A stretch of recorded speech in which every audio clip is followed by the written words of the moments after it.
సహజ మార్గం ఇలా చెప్తుంది. నిజానికి భగవంతుడు నిరాకారుడు కాదు, సాకారుడు కాదు, రెంటికి అతీతుడు. దేవుడు ఏదో ఒక ప్రత్యేక మతంలోనో లేక ఒక తెగలోనో ఇమిడి లేడు. కొన్ని విధానాలకు, క్రియలకు మాత్రమే పరిమితం కాడు.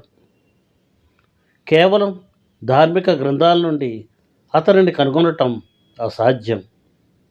ఆయనను మనం హృదయంలోనే వెతికి కనుగొనాలి. మతం మనిషిని మోక్ష పదానికి తయారు చేసే ప్రాథమిక దశ మాత్రమే. మత పరిసమాప్తియే ఆధ్యాత్మికతకు ఆరంభం. ఆధ్యాత్మికతకు వీడ్కోలు సత్యతత్వానికి నాంది. సత్యతత్వం యొక్క అంతమే పరమానంద స్థితి. పరమానంద స్థితిని కూడా దాటితే ఇక గమ్యానికి చేరినట్లే.